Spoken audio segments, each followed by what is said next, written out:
Olá, bom dia! Você está assistindo ao Repórter Visual, um programa acessível da TV Brasil. E as novidades sobre o nosso programa você também pode acompanhar pelo facebook.com/visual TV Brasil. O Repórter Visual começa agora, o primeiro programa jornalístico da TV brasileira feito em Libras.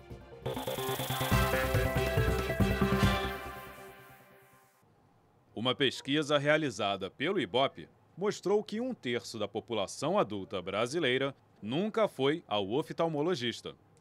O levantamento mostrou também que 2 em cada 3 pessoas compram óculos sem receita para tentar corrigir problemas de visão. Isso em um país onde 90% da população entre 45 e 70 anos tem dificuldade para enxergar de perto. Cerca de 10 anos atrás, Dona Dulce percebeu que havia algo de errado com a visão. Eu fui fazer cartões de Natal para a família, para os amigos, e eu via que, escrevendo o envelope, eu tinha dificuldade. Eu não enxergava de perto, e comecei a afastar para poder escrever. Quando foi ao oftalmologista, veio o diagnóstico: presbiopia. A presbiopia, mais conhecida como vista cansada, é um distúrbio que vai afetar todo mundo a partir dos 40 a 45 anos e é o primeiro sinal da catarata. A presbiopia afeta o cristalino, uma lente que temos dentro do olho e que engrossa quando olhamos para objetos próximos. Com o envelhecimento natural do corpo, ele perde a elasticidade e aumenta a dificuldade de ver coisas que estão perto. Essa lente, que era para ser totalmente transparente e ajudar a gente, ela vira uma lente opaca e a visão aí sim está embaçada. Quando a gente pode tratar a catarata? Quando o paciente já tem um comprometimento visual significativo que afeta a visão e a vida do paciente. Para melhorar a qualidade de vida do paciente, os médicos receitam o uso de óculos ou de lentes de contato. Quando a catarata já está avançada, o mais recomendável é cirurgia, que substitui o cristalino por uma lente artificial. Foi o que aconteceu com a Dona Dulce, que hoje enxerga perfeitamente. Até hoje eu não uso óculos, eu costuro, eu enfio a linha na agulha sem problema nenhum. E todo ano eu faço uma revisão e está tudo ok. O setor de construção civil foi um dos principais responsáveis pelo avanço do PIB no segundo trimestre. Neste endereço, em São Paulo, vai ser construído um prédio de 23 andares, com 171 apartamentos. O lançamento aconteceu há 45 dias e 60% das unidades já foram negociadas. A gente teve aqui mais de 1.200 visitas, atendimentos. Então isso daí nos mostra realmente o grau de interesse do público em geral. Em todo o país, a recuperação lenta do mercado tem impacto nos preços dos imóveis. De janeiro a novembro deste ano, eles caíram quase 3%, já descontada a inflação. Apesar disso, nos 2 últimos trimestres deste ano, o setor da construção voltou a crescer, depois de quedas consecutivas em 20 trimestres. Nos últimos 3 meses, o PIB da construção subiu 1,3% na comparação com o período anterior.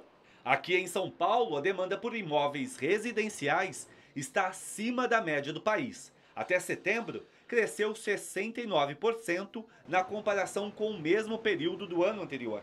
Nesse setor, os resultados de São Paulo geralmente são acompanhados por outras regiões nos meses seguintes. É o início de um bom momento, Eu acho que a gente vive uma coisa que o Brasil ainda não tinha experimentado, que é uma inflação baixa, comportada, uma taxa de juro baixa também, como nunca se viu. Nós estamos vivendo uma taxa de juro real em torno de 1,5%, 2%. Isso é algo inusitado. Apesar da alta, o setor ainda não se recuperou da queda dos últimos anos. A atividade está 30% abaixo do patamar máximo, que foi em 2014, antes da crise. Isso se reflete, por exemplo, nos empregos. Em 2014, o setor empregava mais de 3 milhões de trabalhadores. Hoje são 2 milhões. A recuperação vem aos poucos. O Marcelo trabalhava por conta, porque não conseguiu emprego fixo. Hoje, ele é supervisor de uma equipe com mais 8 pessoas. A construção civil hoje é um dos polos de mercado que mais contrata no Brasil, né, que mais evolui em contratação. Eu acho que está crescendo e está visível, né? Já criamos 100 e tantos mil empregos. É pouco, mas a gente deixou de demitir e já está criando novos empregos. Então, a entrada desses desempregados na economia vai fazer com que haja essa volta aos bons tempos.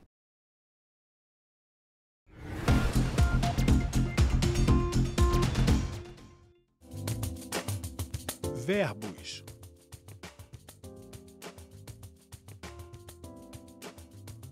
Vamos ver alguns sinais. Andar, caminhar. Ir. Comer. Beber. Passear. Trabalhar. Sentir. Conhecer. Comprar. Andar, caminhar. Ir. Comer. Beber. Passear. Trabalhar. Sentir. Conhecer. Comprar. Um estudo financiado pela Fundação que incentiva a pesquisa científica no Rio de Janeiro tenta rastrear fatores genéticos que levam uma pessoa a ter Alzheimer. A doença ainda não tem cura, mas quanto mais pesquisada, mais eficaz o tratamento pode ser. Valdir tem 79 anos e sofre do mal de Alzheimer. Quando os primeiros sinais da doença apareceram, a família não desconfiou. O alcoolismo e a depressão depois de ter perdido a mulher mascararam um problema que só foi diagnosticado depois de 2 anos. Hoje, ele mora com a filha e requer cuidados constantes. Meu pai era um homem que andava todo arrumadinho, cheiroso. Ele não tomava mais banho. Então, foram 2 coisas que ficaram bem evidentes, né?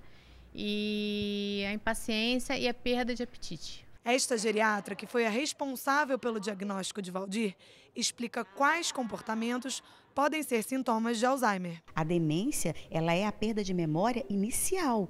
O que foi lá atrás, eles lembram de 1930 como se fosse hoje. Cognitivamente, ele perde a capacidade de lembrar, ele perde a capacidade de memorizar, de ter atenção e, por conta disso, ele vai perdendo essas pequenas coisas da rotina do dia a dia. 20 anos antes de você apresentar sintomas, você já tem os emaranhados neurofibrilares e as placas que falam que é Alzheimer. Cerca de 50 milhões de pessoas no mundo têm Alzheimer e a previsão é que esse número triplique até 2050. Uma pesquisa da Universidade do Grande Rio busca aumentar as chances de diagnóstico precoce através de rastreamento genético. Serão analisadas amostras de sangue de 300 pessoas com mais de 50 anos. O coordenador do estudo explica que os pesquisadores vão observar mutações em genes que tenham ligação com o Alzheimer. Se a gente descobre inicialmente quais são esses fatores, de todos esses componentes variantes que existem, de todos eles quais são os mais importantes, a gente pode já selecionar os indivíduos que provavelmente possam desenvolver a doença. Agora, então, eles poderiam ser tratados desde o início e não esperar que os sintomas apareçam aos 60, 65 anos. E dessa maneira, talvez, fazer um tratamento personalizado. Em Santa Catarina, um projeto oferece aulas gratuitas de capoeira para crianças de Maracajá. O esporte tem ajudado no desenvolvimento físico e social dos alunos. Dança, teatro, musicalidade, jogo e a luta fazem parte do desenvolvimento da capoeira. Em Maracajá, há 3 meses, crianças de 7 a 15 anos estão podendo aprender isso na prática, através do projeto Brambila Ginga Capoeira. Parte de dança, estamos desenvolvendo agora, juntamente com o teatro, o maculelê, que foi visto com os bastões. Com o tempo, vamos começar a desenvolver o jongo, a umbigada e samba de roda.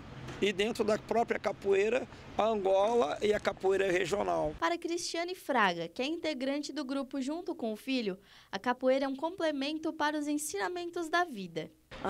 Ele já desenvolveu muitas outras coisas nele, escola, em casa, e fora que é uma atividade física perfeita para ele, né? Que ele é uma pessoa bem ativa, tudo. Já com o projeto já bem avançado, em 3 meses, podemos colher os nossos primeiros frutos, que foi visto nessa pequena amostra de aula, juntamente com a introdução do maculelê de bastão. A importância é incentivar as crianças de 7 a 15 anos a praticar essa atividade física, que é a capoeira, que é uma atividade oficialmente brasileira.